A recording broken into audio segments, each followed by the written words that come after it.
What is going on, guys? My name is CodyT503, and this is an interesting podcast coming to you guys on February 8th, 2024 for episode 86, where today we have the return of a very, very special guest.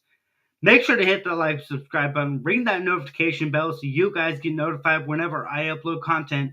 Make sure to go and follow me on social media at CodyT503. That's Twitter, Instagram, and TikTok.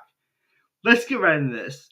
And now, ladies and gentlemen, it is an absolute pleasure to bring the return to you guys of Rashad Tyson.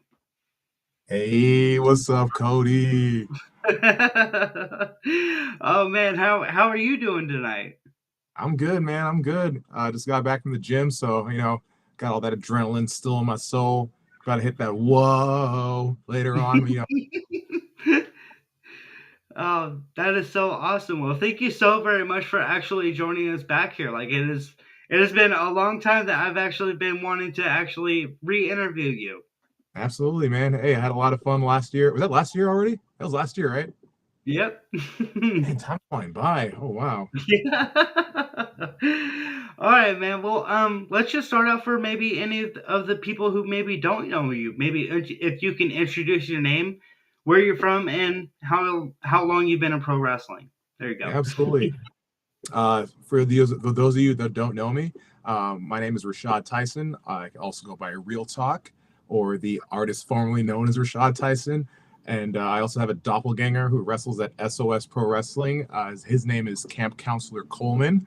Other than that, I train at the Lionsgatedojo in Surrey, British Columbia. I've been in the business for about off and on like 5 years. Been at a pretty solid level the past 3. I'm pretty much an open book. Follow me on Instagram, Twitter, and Facebook at the Rashad Tyson. I'm kind of boring other than wrestling, so thank you for entertaining my ego, I guess. Well, so like, what have you actually like been up to since the last time that like we had talked? Oh man, I think it was. I'm not 100% sure if I was already training at Lionsgate by the time we were talking. I do a lot of trips up to Canada, so I go there literally every week. Been really busy wrestling in Canada. I actually wrestle more in Canada than I do in the United States. So, don't disown me, United States fans. Other than that, though, just working that shoot job, trying to make some money, hitting the gym every single week. If I say I go every single day, I'd be lying, but I go every single week. So that's just the easiest way to say that. Got really into Yu-Gi-Oh again. That was a lot of fun. Me and the homies play some Yu-Gi-Oh. The TCG version. I've been playing a lot of Magic lately too. So I don't know if you can tell, but behind me, but I got a lot of Funko Pops and cards back there. So I'm kind of a nerd. A little fun fact. That is so awesome. So like, how many matches did you actually compete in 2023? Oh man, I just recounted that. I hit about 60 between Oregon, Washington, and Canada, which is like, man, I actually, let me pull up this list real quick. So this last Saturday was my 128th match, and then last year I wrestled 60 times in Canada, or 60 times between those 3 places, Oregon, Washington, and Canada. But I think it was like about 61 or 63, but yeah, I've been staying pretty busy. I've been pretty. I feel really blessed for what I've been doing. Yeah, yeah. So like, what was your most like memorable moments of that entire year? Oh, last year, man. I think it's a combination of it's one of 3. Either teaming with Mickey Mantoya and creating the Golden Guys. For me, my favorite match during that run was against Drexel and Funny Bone, Most Violent at Reactivate. That or our first match where I got that $5 bill stapled to my head for the entire match. If it's not that, it was definitely my debut in Canada. I got to wrestle this guy by the name of Rex Rothschild. Ended up being one of the coolest people I met up in Canada. We had a pretty fun match. that was my debut at All Star Wrestling.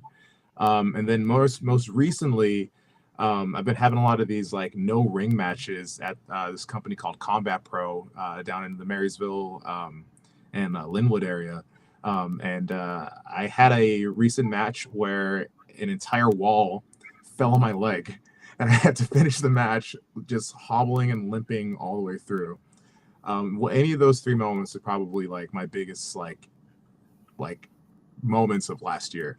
That or actually I might take all that back. I think I might have been debuting at SOS against Amira. That was like I've been wanting to debut at SOS for so long, and like let alone to face Amira, the world's strongest woman. That was a lot of fun. I couldn't lift up her giant dumbbell.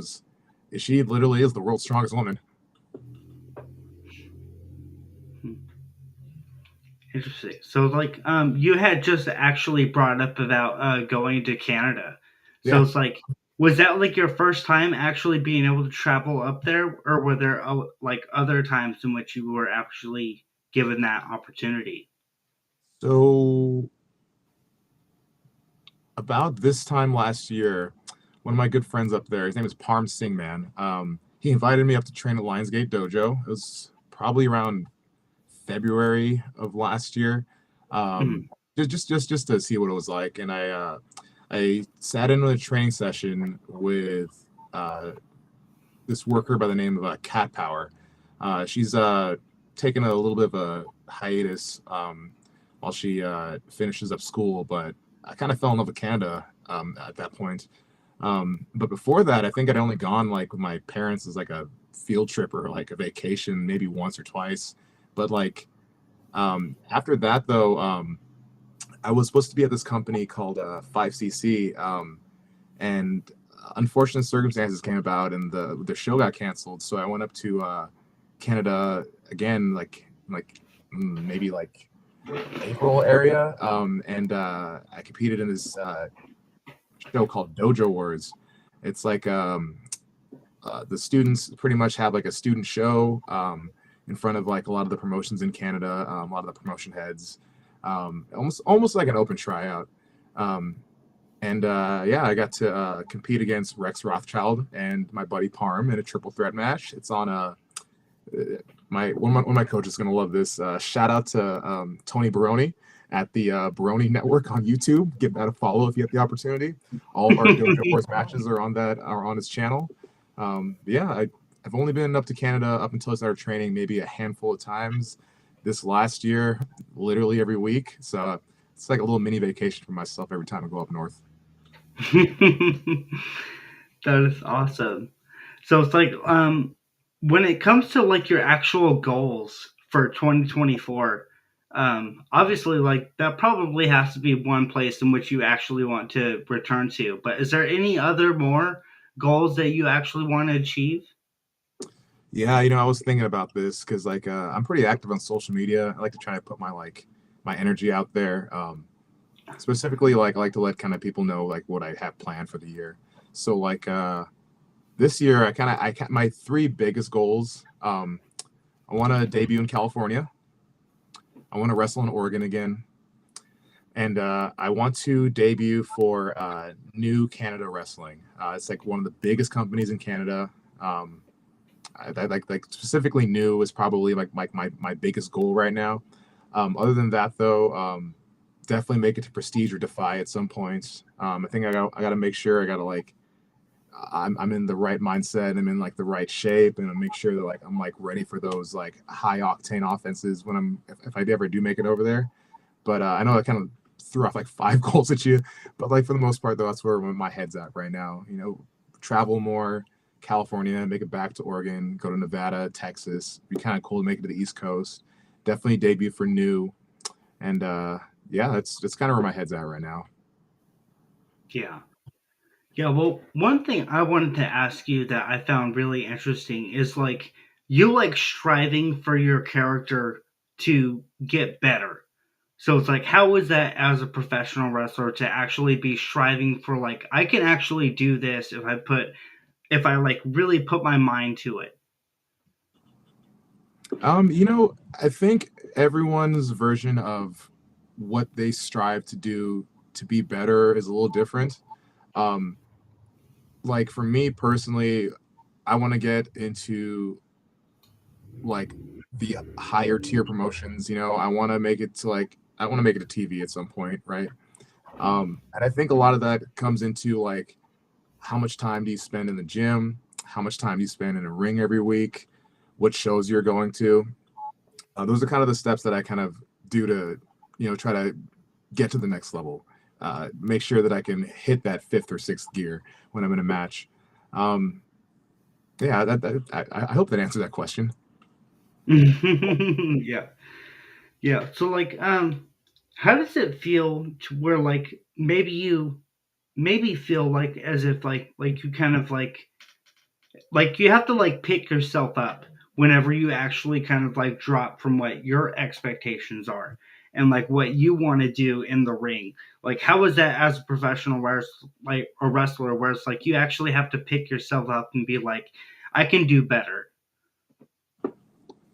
If anyone ever tells you they had a perfect match, they're probably lying to you, or their ego is completely inflated.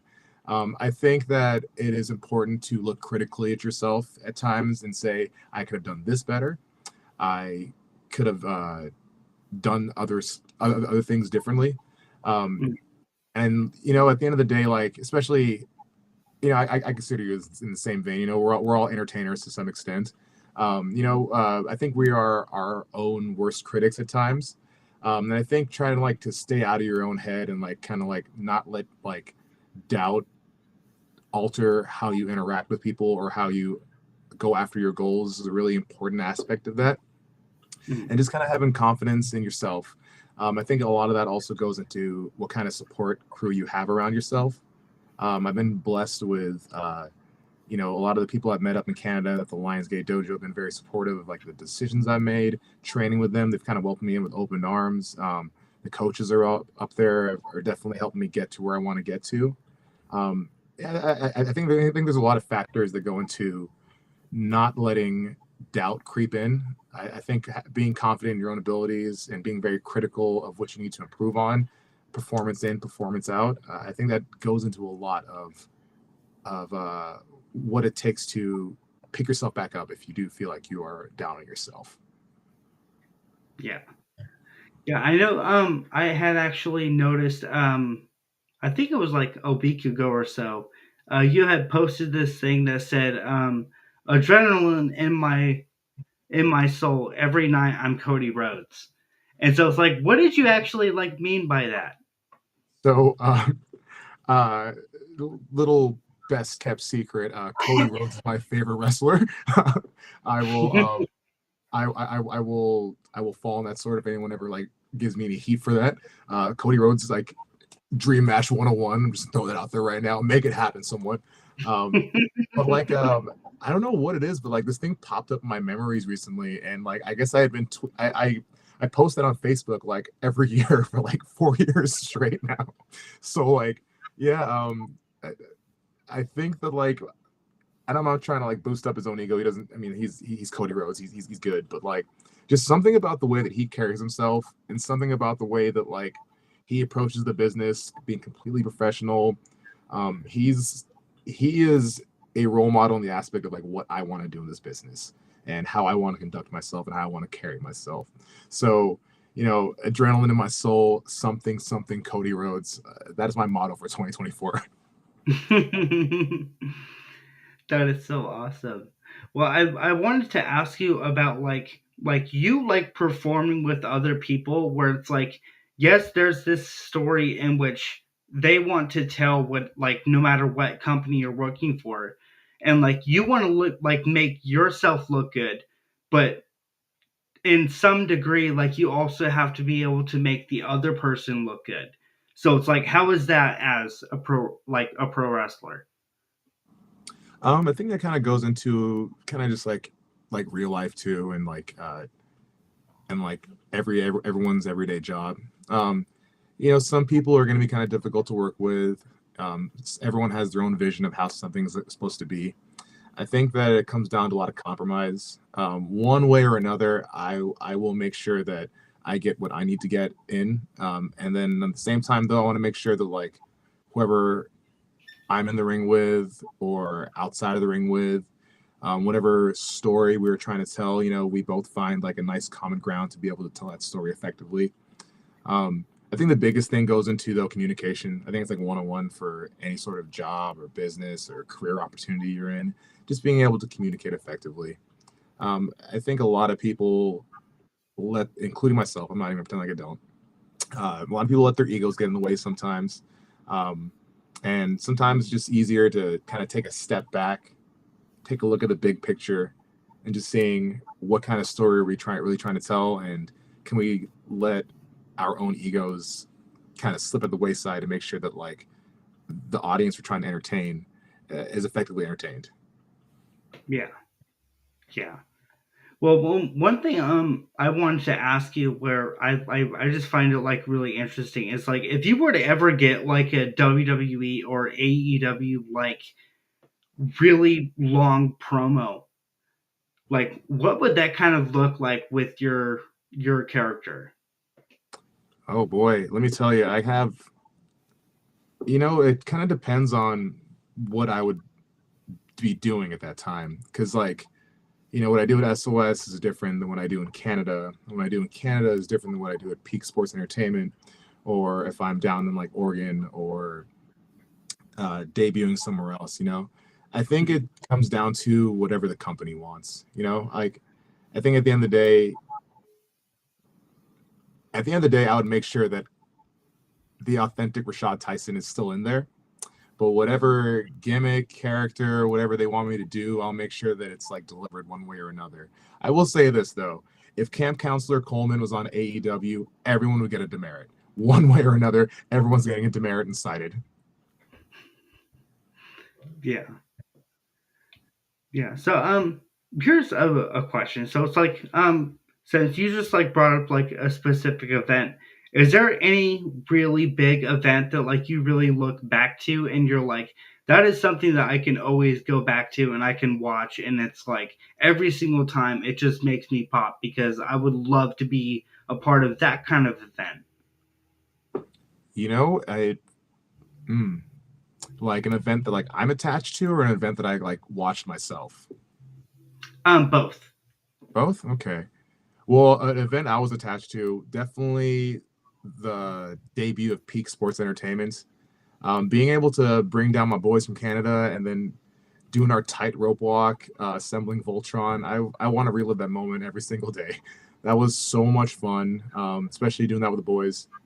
Um, Most recently, though, the events that I've been seeing happening at Defy with like Sovereign, like I can watch those guys fight Curryman for the rest of my life, like, or like just beating up Artemis Spencer. Like those guys are at a whole new level. I love watching them work so much. Like I that is what I want to strive to be, and those are the moments I want to be. I want to say like I was there live and I watched it, like yeah, either of those two. I mean, it's funny because both those revolve around Canada. So, as anything Canada's doing, I'm all for it. Yeah. Yeah, what about maybe any like WWE events? Like is there anyone that like really like sticks out to you? I don't know why this is the first thing that popped in my head. When the Hardy Boys returned at WrestleMania in that Fatal 4-Way ladder match, I remember losing my mind because I was like, "Oh, cool! The New Day is going to be in this ladder match. Oh my God, it's the Hardy Boys!" Um, it was either that or I feel like it was like a bad kept secret, but I still lost my mind. Like when Cody Rhodes came back at Mania, I was like literally, you can ask like my friends. I was literally jumping up and down on my couch, screaming his song at the top of my lungs, and like waiting to scream "Whoa!" like as loud as I possibly could. It's funny because like both those two moments are like big returns, right? Mhm. It's something about those like that we can all say, "Oh my gosh, I was there when that happened," or "Oh my gosh, I saw that live." Like those two moments specifically, like I remember how I was feeling at the time. It was adrenaline in my soul. Yeah. That is so insane. So can we talk about like the Lionsgate dojo? Yeah, So absolutely. like yeah, like what was it like actually like working with like maybe people who maybe just started working there, but you had actually been like somebody that had been working there for such a long time. Like there's like certain interactions in which you were like, maybe I can kind of guide you through what we expect. Well, as far as Lionsgate, like I went in there with the impression that I knew nothing, right? Like at the time, my I was going on like Tuesdays and Wednesdays, so like my coaches were Artemis Spencer and Nicole Matthews, two of the most accomplished wrestlers in this area. And like just after day one, I was like, I really know nothing. Like these, like just even our warm ups were just at a whole new level. I'm comfortable enough to say I can do most of those warm ups, but even then, like, oh man, it was rough. Like I've been doing this for off and on about 5 years. I started in 2017, but even then, I don't really like those backyard days are really hard to count as far as like, you know, productive reps.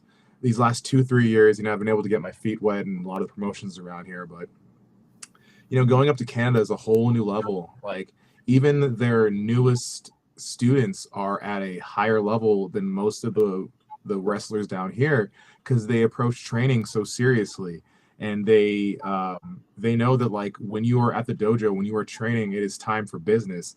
We'll have our open mats after practice is wrapped up, but everything's very structured. Everything is very we're going to do this today. But like when I went in there, I knew I had my own background and I had my own experience, but like all that was irrelevant up until that point. I went in there with like the most open mind possible. I went in there knowing that like I wanted to learn from two of the best.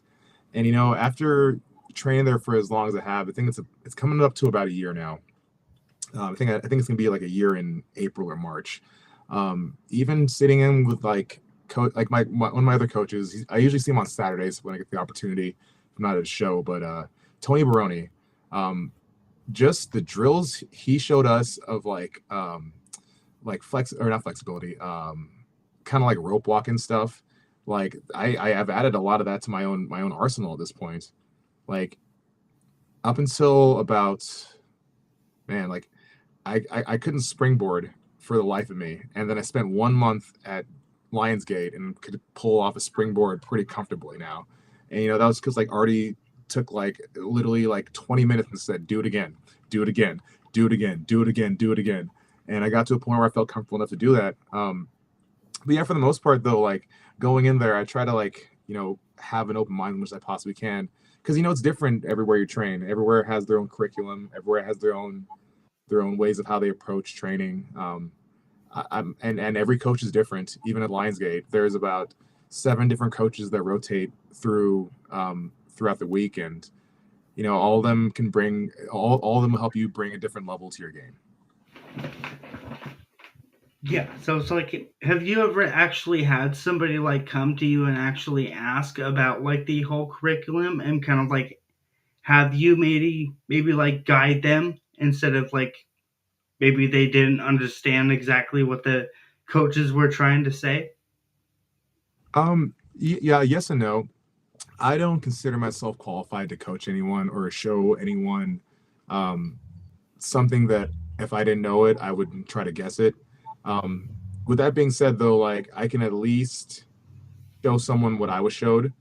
And even then, if I don't have the answers, I'll try my best to try to find someone.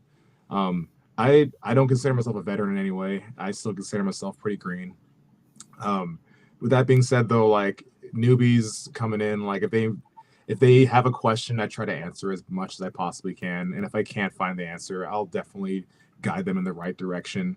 Um, I'm more of the type of if I don't know the answer, I'll find it for you. Yeah. Yeah.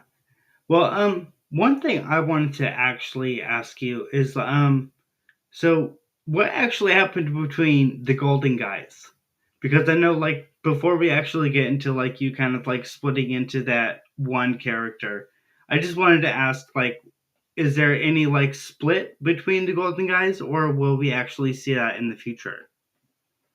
You know,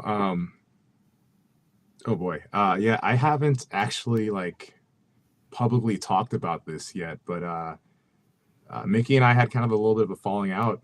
And, I know he's killing it right now. I wish him all the best. And before anyone else says anything too about it, it was all on me. Like, that was my own ego got in the way. I wanted things to be a certain way, and one thing led to another. I disappointed quite a few mentors that were trying to push for us to kind of get to the next level. And like, I think that's why, like, I definitely need some time away from Oregon. I want to make it back down there one of these days, but like, even now, whatever Mickey's doing right now, he's got my full support, and he's killing it right now. But as far as the Golden guys are concerned, I think you guys are probably not going to be seeing much of us for the time being until we both get what we want out of this business wrapped up. But even then, though, I think never say never in wrestling. I think for the most part, though, like the way that everything kind of broke down. At first, it was a combination of the two of us, but like looking back at it, though, it was like 100% me. And I have never been able to like tell like Mickey, hey man, I'm sorry, bro. Like I'm sorry about how everything went down. I'm sorry about how I acted or how I treated you. It was just a lot of misunderstandings and stuff, and a lot of that was on me. If not 100% of that was on me, and disappointing our mentors, disappointing people who were like trying to push for us to make it to the next level. But between what I'm doing in Canada right now and what he's doing in Oregon on his own and at Peak Sports Entertainment and at SOS, like, he's killing it too. It's definitely one of those things, though, we'll have to revisit in the future. But for right now, I think it's the Golden guys are definitely on a little bit of a hiatus until we get our affairs handled. Yeah. Yeah. Well, that is so freaking interesting, man. Well, I know the other week I had actually sent you that music video by Old Salt Union, and I just wanted to just like ask you like what was your initial reaction to that whole music video and whatnot? So I'm one of those guys where I will watch the video first, and then I will listen to just the song.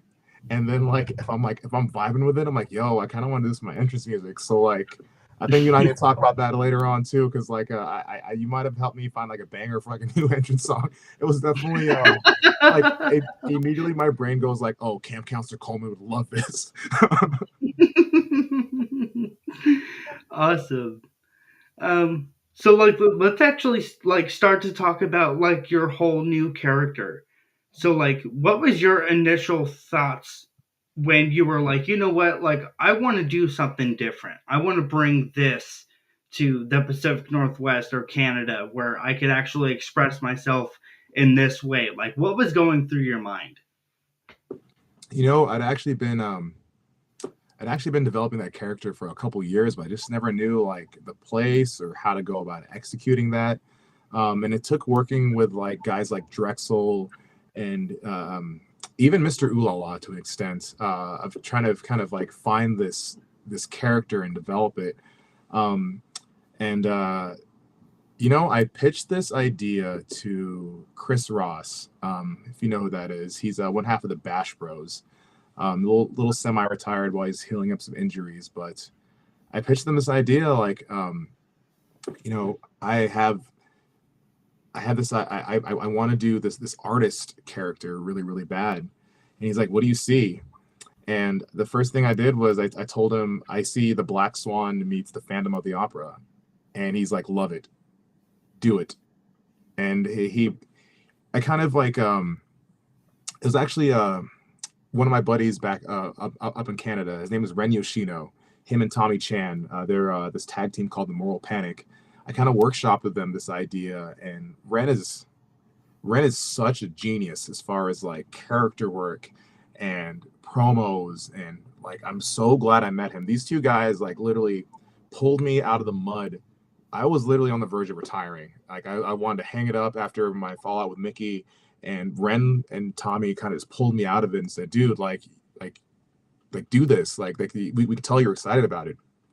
And like yeah, I wanted to do something that no one else is really doing. Like no one around here really wrestles barefoot, like except for like a handful of guys. Like Judas Icarus is the first person I could think of off the top of my head.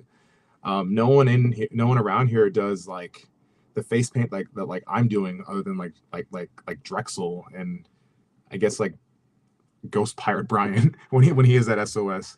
Um, and like no one around here really uses like classical music for their entrance. And again, if you can think of anyone that I'm forgetting, please let me know. And I guess Charlie Avell and Austin Oso also do face paint, but like a lot of this character kind of just came from my angst, my like frustration. It came from like wanting to literally show my own version of art in the wrestling ring. And I'm kind of happy that like, well, not kind of, I am very happy that I'm doing this at Peak. And I really just want to do this at Peak right now. Maybe, well, not maybe, definitely. I also want to do this at WrestleCore when I get the opportunity up in Canada.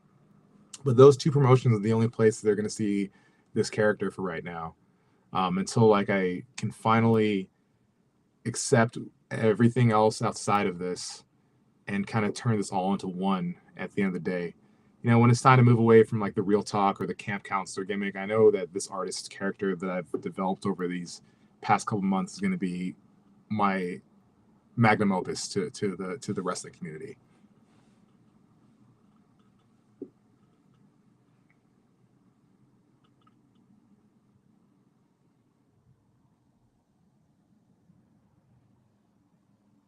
Oh, Cody, I can't hear you, bud.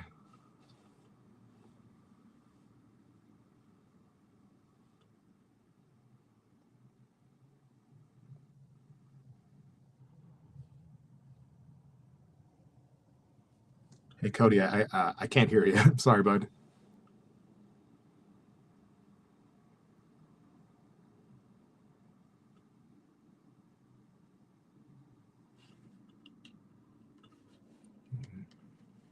Still can't hear you. Sorry.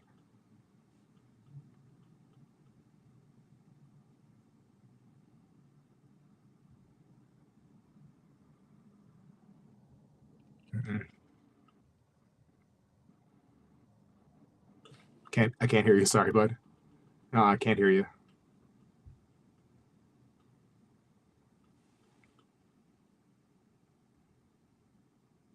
Oh, hey, thanks, Linda. I just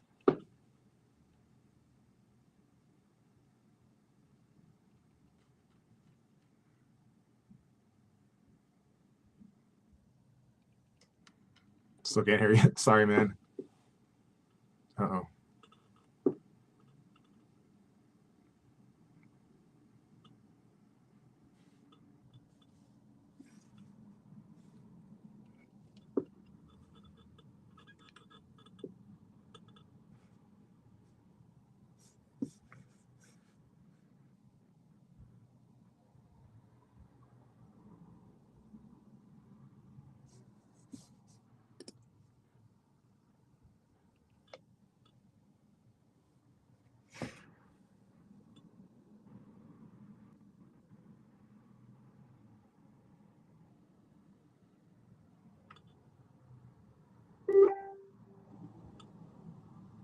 Oh, my connection.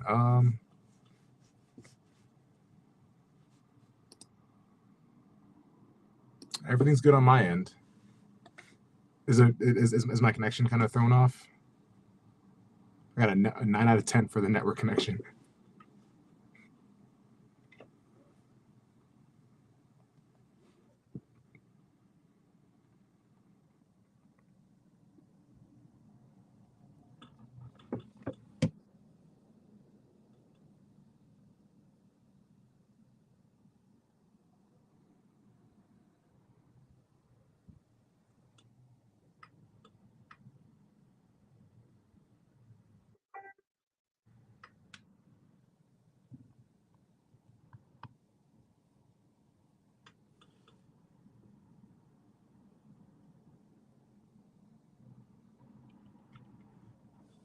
Still can't hear you.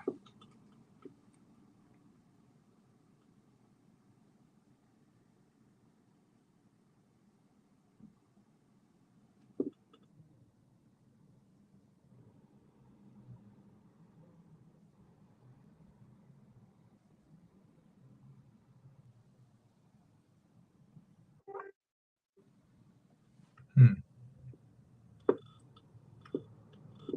Let me try disconnecting this again real quick. 1 second. How's that? Oh, Oh, got you. we're good to go. All right.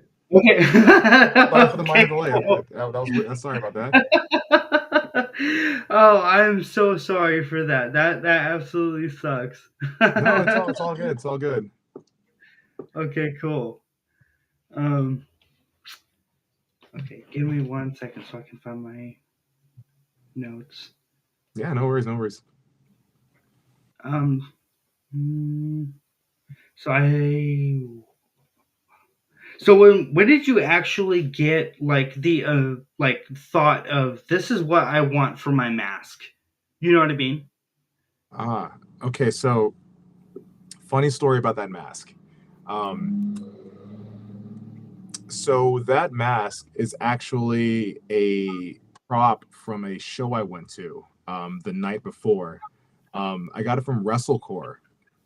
So there's this company in Canada called WrestleCore. I've ever since I started wrestling in Canada, I want to debut for them so bad. Like this gimmick, I like want to do at WrestleCore too.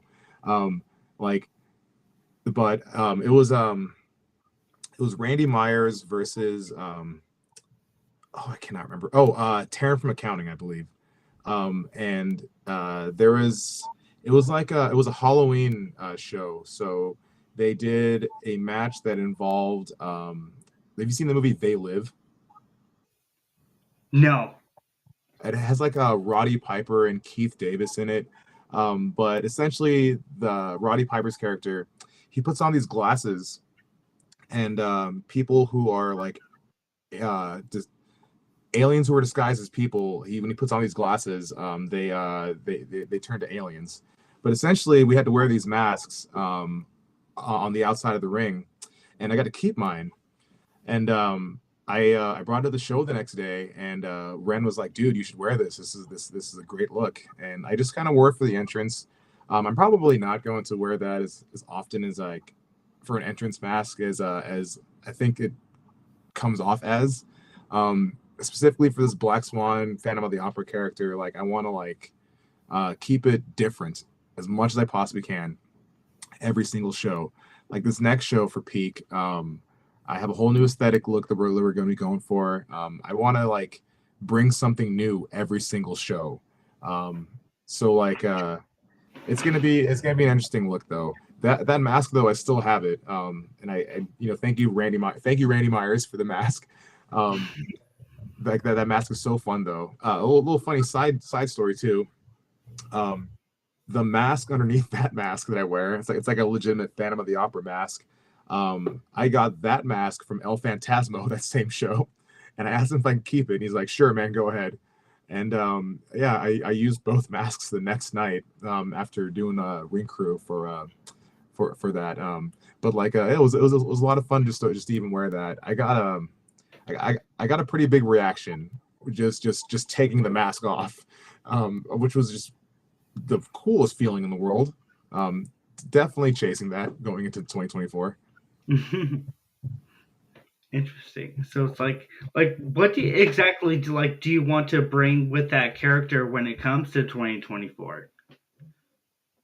Um, you know, last year it was Drexel who helped me kind of understand a lot of ring psychology and what we do as far as like entertaining the audience when they are at shows.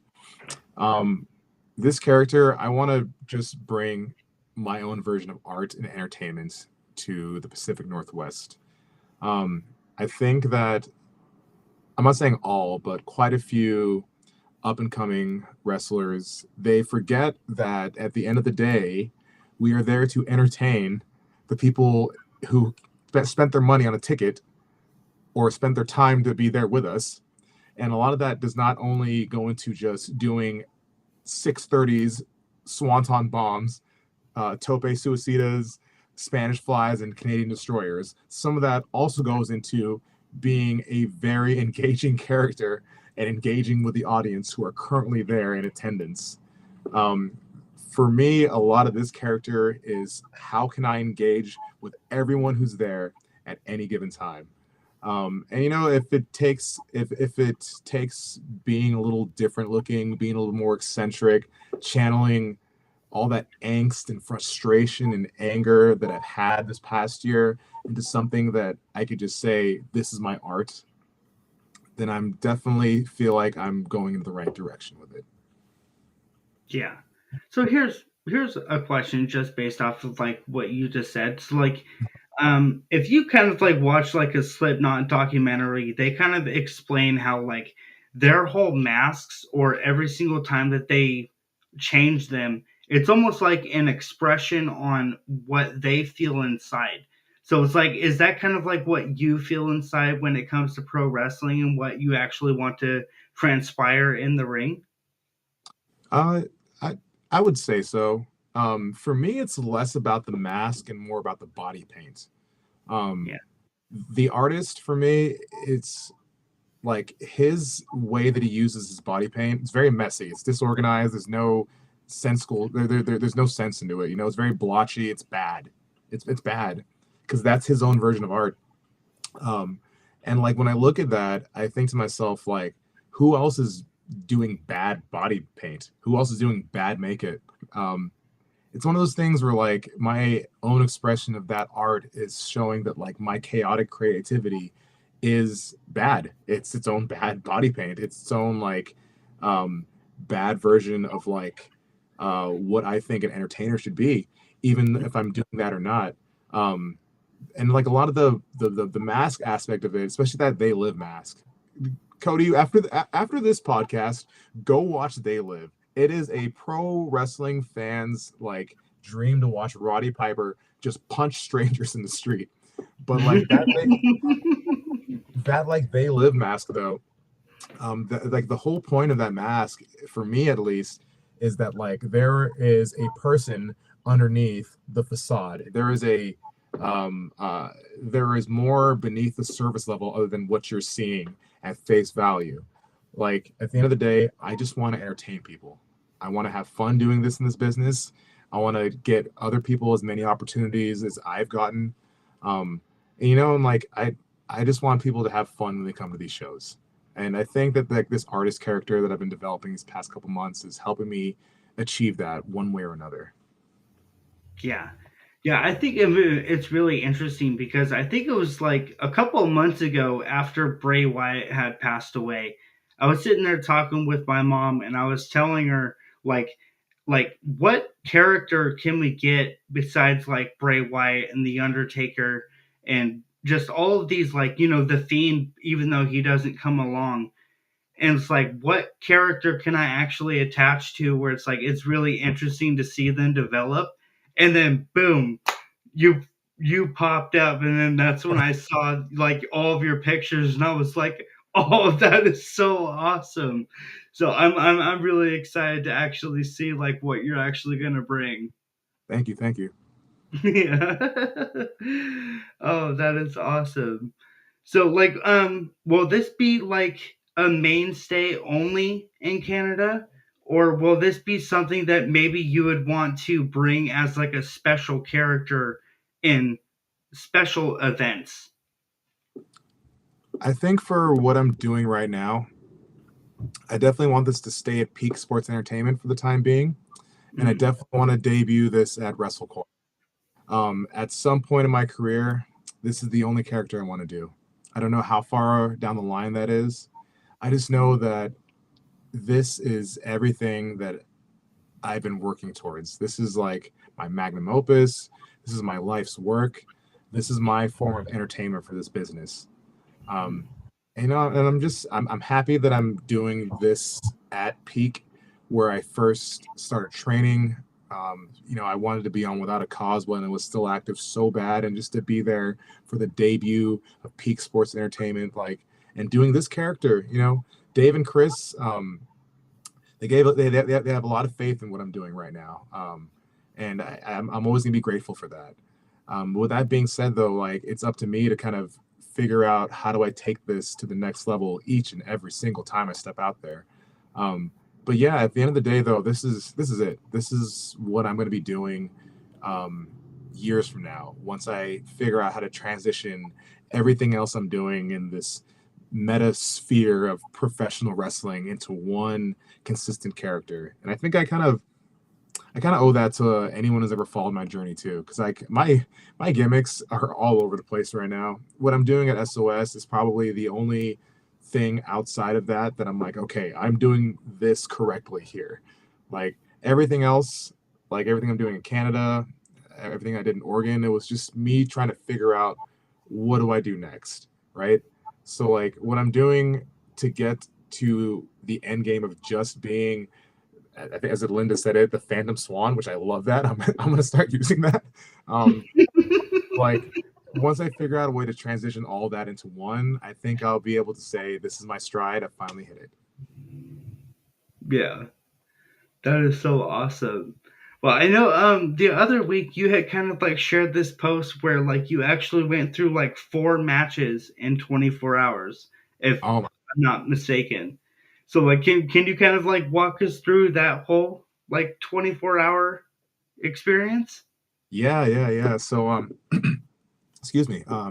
So the morning started off with debut with going to Canada. We had Dojo Wars, and like I said earlier too, like it's kind of like not necessarily like a student showcase, but like um, have a match in front of all the promotions and your head trainers, and have them give you feedback afterwards. So we do treat it like a live show, and it is recorded and posted on the Baroni Network. Shout out to Tony Baroni. So definitely go check that out if you can. Um, but my first match was against a very vicious, the villain Tara Zepp. We had one of the very few handful of Lionsgate Dojo Wars hardcore matches, and she ended up besting me, unfortunately. But she is one vicious woman, so I'm not even gonna bash her on that. Um, and like hopefully we get to run that back one of these days too, because that was so much fun. I can fight Tara literally like every single week. Um, but after that, I went to a promotion by the name of Combat Pro, where I'm the reigning cruiserweight champion. And I had the opportunity to face this up and coming tag team, the IPA, Patrick Tully and Tristan Marquise. These guys, they're out of Grid City Wrestling. They got a bright future. I see almost like the academy in them, like Tom Allman and Nick Radford. They have very similar vibes. But I teamed with this gentleman by the name of Luis. Luis and I, unfortunately, were bested by the IPA as well. And that was kind of a rough match because I took the pin, and their finisher is so devastating. It's like the end of days, but one of them like throws your legs through, so you take like you like land on your back. It's nutty. But yeah, those guys are great.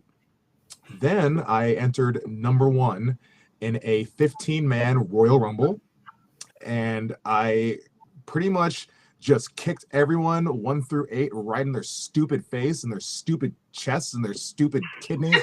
Oh, I was getting so mad just kicking all of them, because I was like, oh, you guys, like, listen, take a kick. And I was just kicking everyone as much as I possibly could, because I was mad. I just lost 2 matches in a row. So yeah, I just started throwing kicks at everyone, and oh man, to this day, everyone in that match, if you were in that Rumble and you're listening to this right now, I am all about the smoke. Come get it again, because I will kick you in the face again. But yeah, that was match number 3. I did not win that match either, and I lasted for a very long time. And I almost wrestled almost 20 minutes straight, just in that match alone. And then for my 4th match of the evening, I faced a gentleman by the name of Eddie Bates. He was trying to make a comeback. A great match.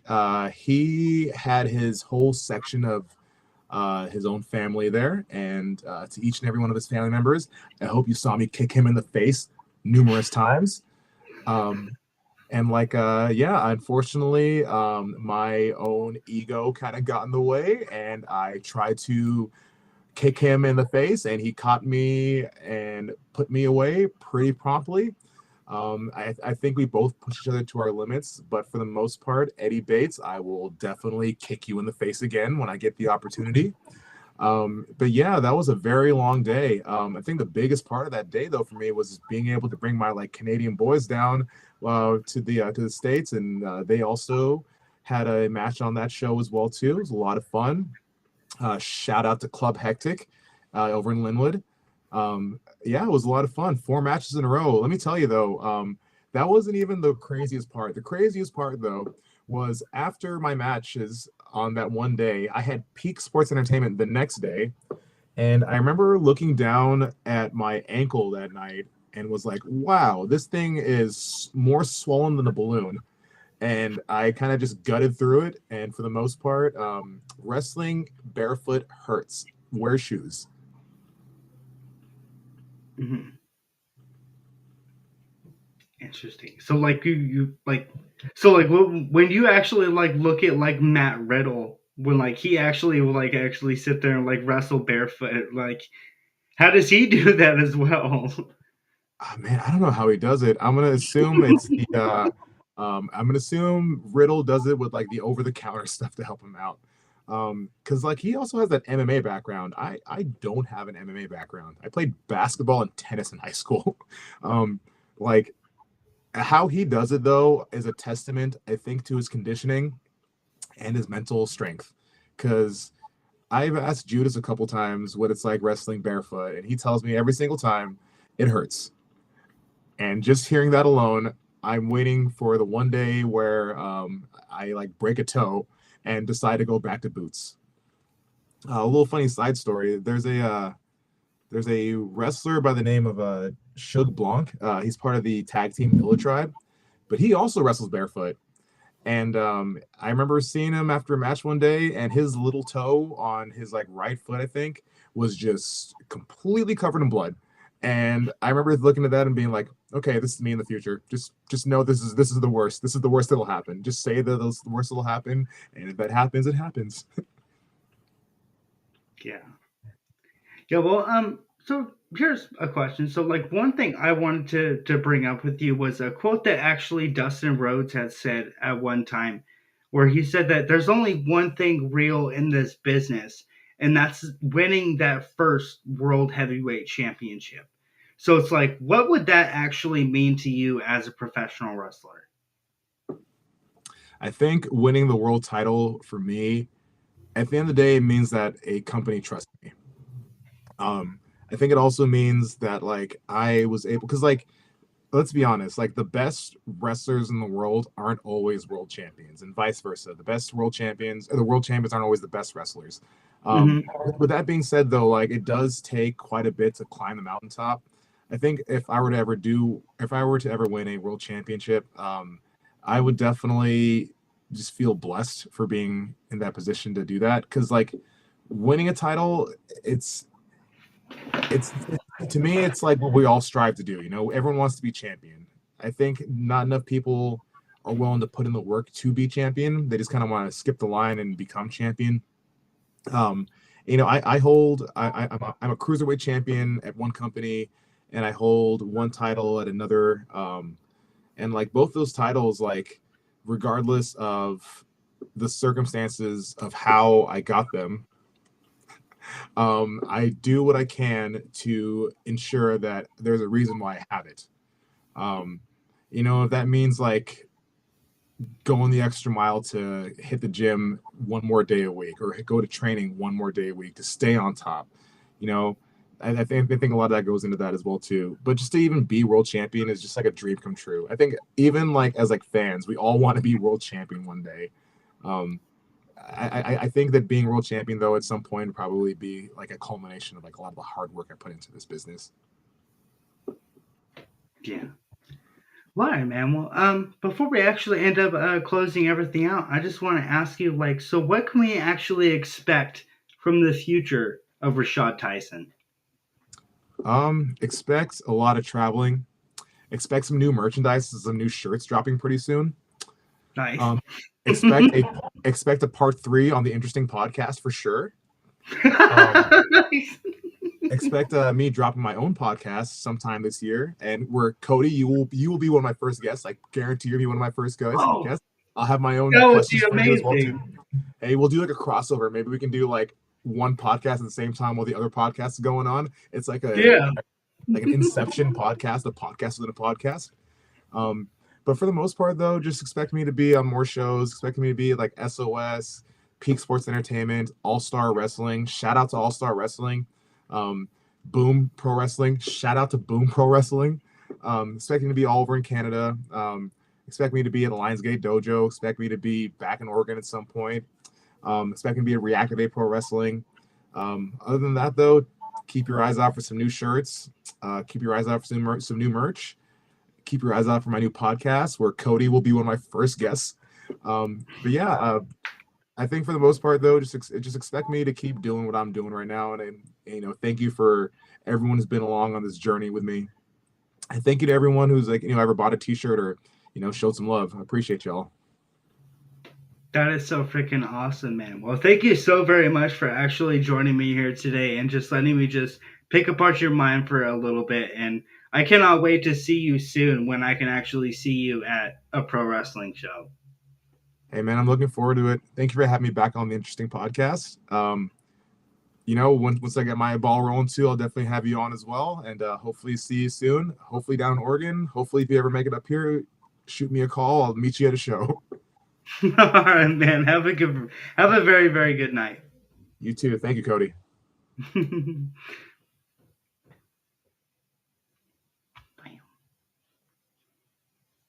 Bam.